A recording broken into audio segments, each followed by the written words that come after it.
میرے مال سے جو کچھ چاہے طلب کر لے۔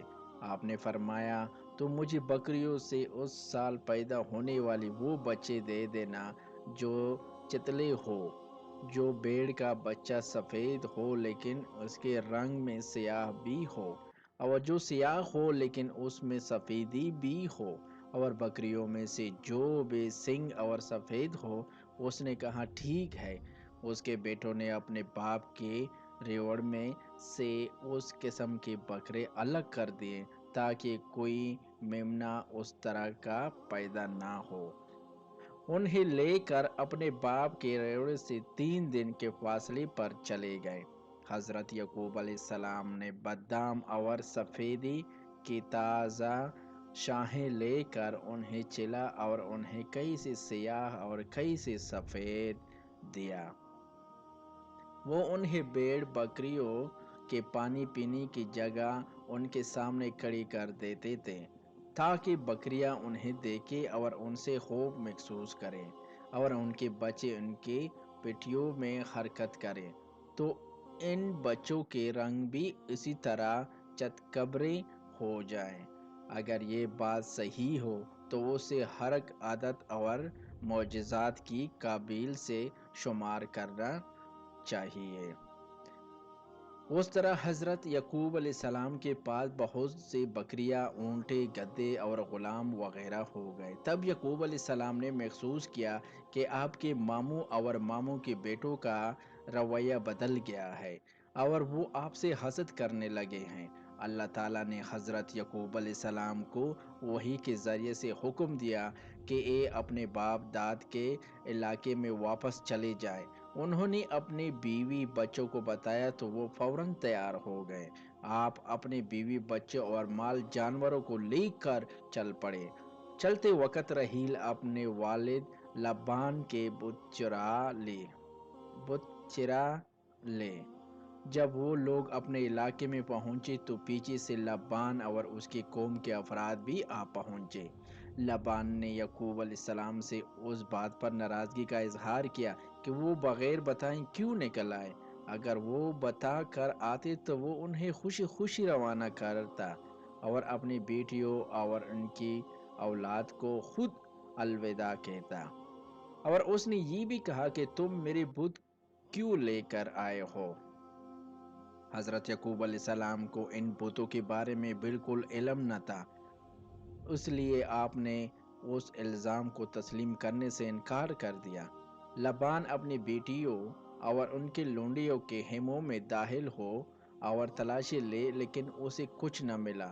رحیل ان بتوں کو اونٹوں کے کجاوے میں رکھ کر ان پر بیٹھ گئی تھی۔ وہ وہاں سے نہ اٹھی اور یہ عذر پیش کیا کہ وہ ایام سے ہے، اس لیے بزرگوں کے سامنے کھڑی نہیں ہو سکتی۔ اس طرح لبان بتوں کو تلاش نہ کر سکا۔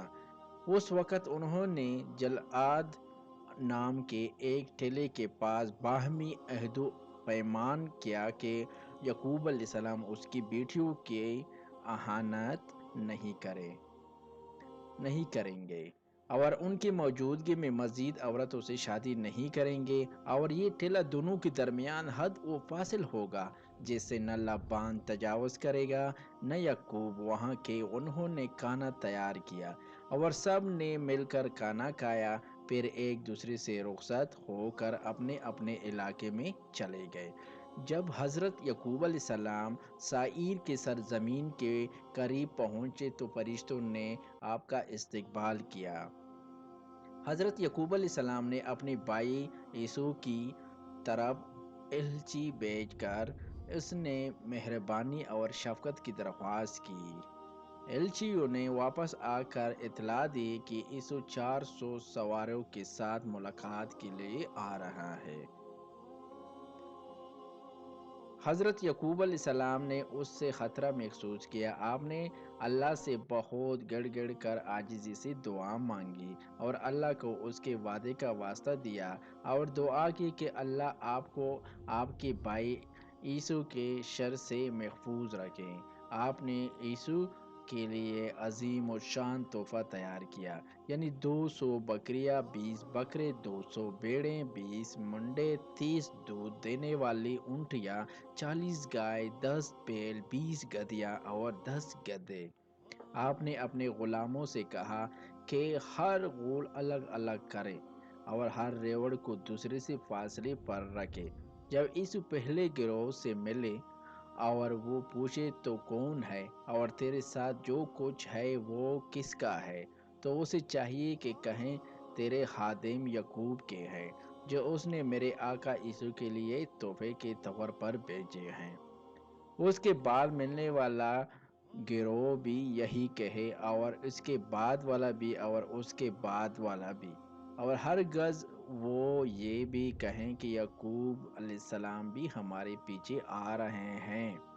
حضرت یعقوب علیہ السلام اپنی دونوں بیویوں، دونوں لونڈیوں اور 11 بیٹوں کے ساتھ 2 راتوں کے فاصلے تک ان سے پیچھے رہے۔ اس دوران میں وہ رات کو سفر کرتے اور دن کو چھپ جاتے تھے۔ حضرت یعقوب علیہ السلام اپنی بیوی بچوں کے آگے آگے چلے، اور جب انہیں اپنا بھائی یسوع نظر آیا تو اسے 7 بار سجدہ کیا۔ اس زمانے میں ان کے سلام کا یہ طریقہ تھا اور ان کی شریعت میں جائز تھا، جس طرح فرشتوں نے حضرت آدم علیہ السلام کو سجدہ کیا تھا، اور جس طرح حضرت یوسف علیہ السلام کو ان کے بھائیوں اور والدین نے سجدہ کیا۔ تفصیل حضرت یوسف علیہ السلام کے واقعے میں آئے گی۔ جب یسوع نے آپ کو دیکھا تو آگے بڑھ کر آپ سے بغلگیر ہو گیا اور بوسہ دیا اور رویا۔ پھر اس نے نظر اٹھائی اور عورتوں اور بچوں کو دیکھا۔ انہوں نے کہا، آپ کے یہ سب کچھ کہاں سے ملا؟ آپ نے فرمایا، یہ سب کچھ آپ کے خادم کو اللہ نے دیا۔ 2 لونڈیوں اور ان کے بچوں نے ابھی آگے بڑھ کر یسوع کو سجدہ کیا۔ لیا اور اس کے بیٹوں نے بھی آگے بڑھ کر سجدہ کیا۔ پھر راحیل اور اس کا بیٹا یوسف آگے بڑھے اور انہوں نے سجدہ کیا۔ حضرت یعقوب علیہ السلام نے یسوع کے تحفے پیش کیے، جو آپ کے اصرار کرنے پر اس نے قبول کر لیے۔ تب یسوع واپس ہو اور آگے آگے چلا۔ حضرت یعقوب علیہ السلام اپنی بیوی بچوں، جانوروں اور غلاموں کے ساتھ ان کی پیچھے پیچھے سائری کی طرف روانہ ہو گئے۔ جب آپ ساحور کے مقام سے گزرے تو اپنے لیے ایک گھر بنایا اور جانوروں کے لیے جھونپڑی بنائیں۔ پھر شہم کے شہر اور یروشلم کے پاس سے گزرے۔ وہاں آپ نے شہر کے قریب ڈیرے لگائے۔ آپ نے شہمیم بن جمور سے حابیل کے موجود نسخوں میں بائبل کے موجود نسخوں میں صرف ایک رات کا ذکر ہے، جس میں بقول اہل کتاب فرشتے سے کشتی ہوئی۔ شاید امام ابن کثیر رحمۃ اللہ کے دور کی بائبل میں 2 راتوں کا ذکر ہو۔ ان نسخوں میں ہر دور میں رد بدل ہوتا رہا۔ اس کے مفصل دلائل کے لیے دیکھیں اظہار الحق یا اس کا اردو ترجمہ بائبل سے قرآن تک۔ بیڑوں کے اور زمین کا ٹکڑا خرید لیا۔ وہاں آپ نے اپنا خیمہ لگایا اور ایک مذبح بنایا اور اس کا نام الہ اسرائیل رکھا۔ آپ کو اللہ نے اس کی تعمیر کا حکم دیا تھا تاکہ اس میں اللہ کا ذکر کیا جائے۔ یہی آج کل بیت المقدس کے نام سے معروف ہے۔ اس کے بعد میں حضرت سلیمان علیہ السلام نے نئے سرے سے تعمیر فرمایا تھا۔ یہ اسی چٹان صحرا کی جگہ تعمیر کیا گیا جس پر حضرت یعقوب علیہ السلام نے تیل ڈال کر نشان لگایا تھا، جیسے کہ پہلے بیان ہوا۔ اس کے بعد راحیل کے ہاں ایک بیٹا بنیامین پیدا ہوا اور انہیں والدیت کے موقع پر دردزا کی سخت تکلیف ہوئی اور وہ بنیامین کے والدیت کے بعد فوت ہو گئی۔ حضرت یعقوب علیہ السلام نے ان کو افراس یعنی بیت الحمیم کے مقام پر دفن کیا، اور یعقوب علیہ السلام نے ان کی قبر پر ایک پتھر نصیب کر دیا۔ وہ آج تک راحیل کی قبر کے طور پر مشہور ہے۔ حضرت یعقوب علیہ السلام کے 12 بیٹے تھے۔ لیا سے روبیل، شامون، لاوی، یہودا، ایساہر اور زبلون۔ راحیل سے یوسف اور بنیامین۔ راحیل کی لونڈی سے دان اور نفتالی۔ لیا کے لونڈی زلفی سے غاد اور عشیر۔ لیا کے بطن سے ایک بیٹی دینا بھی دولت ہوئی۔ حضرت یعقوب علیہ السلام اپنے والد حضرت اسحاق علیہ السلام کے پاس آ گئے اور کنعان ہیبرون کے علاقے میں اپنے والد کے پاس رہے، جہاں حضرت ابراہیم علیہ السلام رہتے تھے۔ حضرت اسحاق علیہ السلام کے 130 سال کی عمر میں بیمار ہو کر فوت ہو گئے، اور آپ کے بیٹیوں عیسو اور یعقوب علیہ السلام نے آپ کو آپ کے والد حضرت ابراہیم علیہ السلام کے پاس اس غار میں دفن کیا جو انہوں نے خریدا تھا۔ جیسے کہ پہلے بیان ہو چکا ہے، ان سب اللہ کی رحمت اور سلام ہو۔ حضرت ابراہیم علیہ السلام سے منسوب عرش الخلیل کو عبرانی میں ہیبرون کہتے ہیں۔ یہ بیت المقدس سے تقریباً 35 کلومیٹر جنوب میں ہے۔ تو رات میں ہے کہ حضرت ابراہیم خلیل اللہ نے عفرون میں سرخارشی سے یہاں زمین کا ایک ٹکڑا 400 نقرائی درہموں میں خریدا اور اس میں سارہ کو دفن کیا۔ چنانچہ یہاں ایک غار میں حضرت ابراہیم علیہ السلام اور ان کے اہلیہ سارہ، حضرت اسحاق علیہ السلام اور ان کے اہلیہ رقبہ، حضرت یعقوب علیہ السلام اور ان کے اہلیہ اور حضرت یوسف علیہ السلام کی قبریں ہیں۔ کہا جاتا ہے کہ حضرت آدم علیہ السلام کی قبر میں اسی غار مغارہ مکفیہ میں ہے۔ حضرت سلیمان علیہ السلام نے وحی الہی کے مطابق ان انبیاء کرام کی قبروں پر کعبہ نما چھت بنا دی۔ اللہ تعالیٰ نے حضرت یعقوب علیہ السلام کو حسن و جمال کے، فکر، صبر و ثبات کے مجسمے اور عفو درگزریں کے عظیم علمدار بیٹے حضرت یوسف علیہ السلام عطا فرمائے اور انہیں منصب نبوت سے سرفراز کیا۔ اللہ تعالیٰ نے آپ کی شان میں قرآن مجید کے ایک پوری سورت نازل فرمائی ہے کہ لوگ اس پر غور کریں اور اس میں جو حکمتیں، نصیحتیں، آداب اور مسائل ہے انہیں سمجھیں۔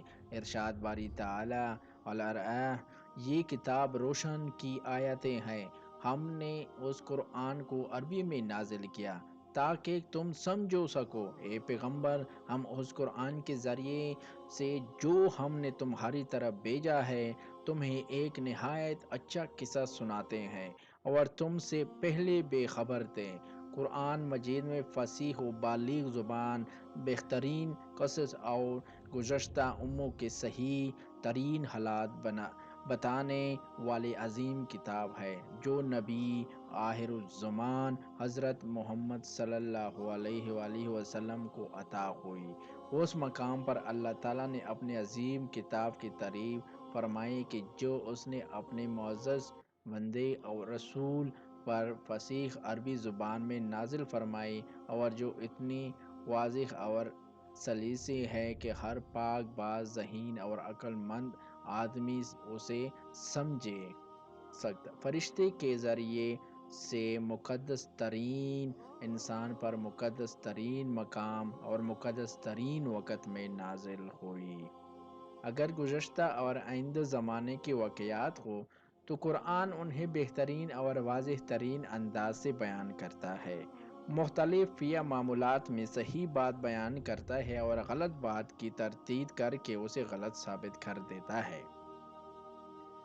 اگر اول امر نواہی کے مسائل ہو تو قرآن کا پیش کردہ قانون سب سے زیادہ بنی پر انصاف اور واضح اصولوں پر مشتمل ہوتا ہے۔ جیسا کہ ارشاد باری تعالیٰ ہے، تیرے رب کے فرمان سچائی اور انصاف میں کامل اور مکمل ہے، یعنی واقعات کے بیان میں کامل ترین حقیقت اور وامرانہی میں کامل ترین انصاف کا مظاہری، اس کی وضاحت اللہ تعالیٰ کے اس فرمان سے ہوتی ہے کہ اے پیغمبر، ہم اس قرآن کے ذریعے سے جو ہم نے تمہاری طرف بھیجا ہے تمہیں ایک نہایت اچھا قصہ سناتے ہیں، اور تم اس سے پہلے بے خبر تھے، یعنی آپ کو وحی کے ذریعے جو کچھ بتایا گیا آپ اس سے پہلے اس سے بے خبر تھے، جیسے کہ دوسرے مقام پر فرمایا، اور اسی طرح ہم نے اپنے حکم سے تمہاری طرف روح المقدس کے ذریعے سے وحی بھیجی ہے، تم نہ تو کتاب کو جانتے تھے اور نہ ایمان کو، لیکن ہم نے اس کو نور بنایا ہے کہ اس سے ہم اپنے بندوں میں سے جس کو چاہتے ہیں ہدایت کرتے ہیں، بے شک اے محمد صلی اللہ علیہ وآلہ وسلم آپ سیدھے راستے کی طرف رہنمائی کرتے ہیں، یعنی اللہ کا حکم، اللہ کا راستہ جو آسمانی اور زمین کی سب چیزوں کا مالک ہے، دیکھو سب کام اللہ کی طرف لوٹیں گے اور وہی ان کا میں فیصلہ کرے گا۔ اور مزید فرمایا، اسی طرح ہم تم سے وہ حالات بیان کرتے ہیں جو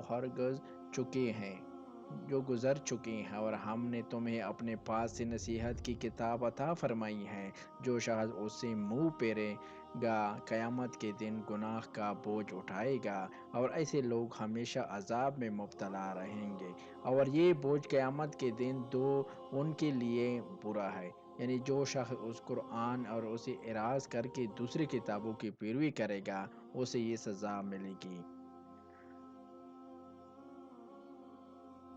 حضرت یوسف علیہ السلام کا خواب۔ سورہ یوسف کی ابتدا میں حضرت یوسف علیہ السلام کے ایک خواب تذکرہ ہے جس کی تعبیر بہت ذیشان اور شاندار ثابت ہوتی ہے۔ ارشاد باری تعالیٰ ہے، جب یوسف نے اپنے والد سے کہا کہ ابا جان، میں نے خواب میں 11 ستارے اور سورج اور چاند کو دیکھتا کیا ہوں کہ وہ مجھے سجدہ کر رہے ہیں۔ انہوں نے کہا کہ بیٹا، اپنے خواب کا ذکر اپنے بھائیوں سے نہ کرنا، نہیں تو وہ تمہارے حق میں کوئی فریب کی چال چلیں گے۔ کچھ شک نہیں کہ شیطان انسان کا کھلا دشمن ہے، اور اس طرح اللہ تمہیں برگزیدہ و ممتاز کرے گا، اور خواب کی باتوں کی تعمیر کا علم سکھائے گا، اور جس طرح اس نے اپنی نعمت پہلے تمہارے داد اور پردادا ابراہیم اور اسحاق پر پوری کی تھی، اسی طرح تم پر اور اولاد یعقوب پر پوری کرے گا۔ بے شک تمہارا پروردگار سب کچھ جاننے والا اور حکمت والا ہے۔ یعنی جس طرح اللہ نے آپ کو یہ عظیم خواب سکھایا، اگر آپ اسے چھپائیں گے اسے آپ کو طرح طرح کے الطاف اور رحمتوں سے نوازے گا، اور آپ کو کلام کا وہ مفہوم اور خوابوں کی وہ تعبیر سکھائے گا جو دوسرے نہیں سمجھ سکتے، اور اللہ تعالیٰ نے آپ پر وحی نازل کر کے اپنی نعمت کی تکمیل فرما دے گا، یعنی آپ کی وجہ سے آل یعقوب کو دنیا اور آخرت کی بھلائی حاصل ہوگی، یعنی اللہ تعالیٰ آپ پر احسان فرما کر آپ کو بھی نبوت کی نعمت عطا فرمائے گا، جس طرح آپ کے والد یعقوب، آپ کے دادا اسحاق اور آپ کے پردادا ابراہیم خلیل اللہ سلام کو عطا فرمائی تھی۔ بے شک تمہارا پروردگار سب کچھ جاننے والا، حکمت والا ہے۔ پہلے بیان ہو چکا ہے کہ یعقوب علیہ السلام کے 12 بیٹے تھے، بنی اسرائیل کے تمام قبائلی انہیں 12 کی طرف منسوب ہے، جن میں سے سب سے معزز اور سب سے افضل اور سب سے عظیم حضرت یوسف علیہ السلام تھے۔ دوسرے متعدد علماء نے بیان کیا ہے کہ ان میں سے صرف حضرت یوسف علیہ السلام نبوت کے منصب پر فائز ہوئے، آپ کے دوسرے بھائی نبی نہیں تھے۔ آپ کے واقعہ میں ان کا جو کردار سامنے آیا ہے اس سے بھی یہی معلوم ہوتا ہے، یعنی بعض لوگوں نے حضرت یوسف علیہ السلام کے بھائیوں کی نبوت پر اس آیت سے استدلال کیا ہے کہ ہم اللہ پر لائیں اور جو کتاب ہم ہم پر نازل ہوئی اور جو صحف ابراہیم اور اسماعیل اور اسحاق اور یعقوب اور ان کی اولاد پر اتریں ان پر بھی ایمان لائے۔ وہ کہتے ہیں کہ اسباطاً سے یہی افراد مراد ہے کہ لیکن یہ استدلال قوی نہیں، کیونکہ اسباط سے مراد نبی بنی اسرائیل کے قبائل ہے۔ ان قبائل ہی میں سے وہ انبیاء پیدا ہوئی جن پر آسمانوں سے وحی نازل ہوئی رہی۔ واللہ علم حضرت یوسف علیہ السلام کے بھائیوں کے نبی نہ ہونے کی تائید اس امر سے بھی ہوتی ہے کہ قرآن اور حدیث میں آپ کسی بھائی کا نام لے کر اسے نبی نہیں کہا گیا، اسے بھی ہمارا موقوف درست ثابت ہوتا ہے۔ حضرت ابن عمر رضی اللہ سے مروی اسے ارشاد نبوی سے بھی یہی ارشاد ملتا ہے۔ کریم شخصیت کے پڑ پوتے، کریم شخصیت کے پوتے، کریم شخصیت کے بیٹے اور خود بھی کریم یوسف بن یعقوب بن اسحاق بن ابراہیم علیہ السلام ہے۔ مفسرین فرماتے ہیں کہ حضرت یوسف علیہ السلام نے بچپن میں خواب دیکھا کہ 11 ستارے اور سورج اور چاند آپ کو سجدہ کرتے ہیں۔ 11 ستاروں سے مراد آپ کے 11 بھائی تھے اور سورج اور چاند اسے مراد آپ کے والدین۔ حضرت یوسف علیہ السلام نے یہ خواب دیکھ کر خوف محسوس کیا، اس لیے نیند سے بیدار ہو کر اپنے والد محترم کو یہ خواب سنایا۔ آپ کے والد حضرت یعقوب علیہ السلام سمجھ گئے کہ آپ کو دنیا اور آخرت میں بلند مقام و مرتبہ حاصل ہونے والا ہے، یعنی کہ جس کی وجہ سے آپ کے بھائی اور والدین بھی آپ کے سامنے جھک جائیں گے۔ والد نے آپ کا حکم دیا کہ اپنے بھائیوں کو خواب نہ سنائیں تاکہ وہ لوگ حسد نہ کریں اور مکرو فریب کے ذریعے سے آپ کو نقصان پہنچانے کی کوشش نہ کریں۔ اس لیے کسی بزرگ نے فرمایا ہے، اپنی ضروریات پوری کرنے میں اخفیٰ سے مدد لو، کیونکہ ہر نعمت والے سے حسد کیا جاتا ہے۔ اہل کتاب کہتے ہیں کہ حضرت یوسف علیہ السلام نے خواب والد کے ساتھ بھائیوں کو بھی سنا دیا تھا۔ یہ ان اہل کتاب کی غلطی ہے۔ بدران یوسف کا قصہ۔ حضرت یعقوب علیہ السلام کو اپنے چھوٹے بیٹے یوسف سے بے حد محبت تھی۔ بھائیوں کو یہی محبت برداشت نہ ہوئی تو وہ حسد کی آگ میں جلنے لگے اور یوسف علیہ السلام کے خلاف سازشیں کرنے لگے۔ اللہ تعالیٰ نے ان کا قصہ بیان کرتے ہوئے فرمایا، ہاں، یوسف اور ان کے بھائیوں کے قصے میں پوچھنے والوں کے لیے بہت سی نشانیاں ہیں۔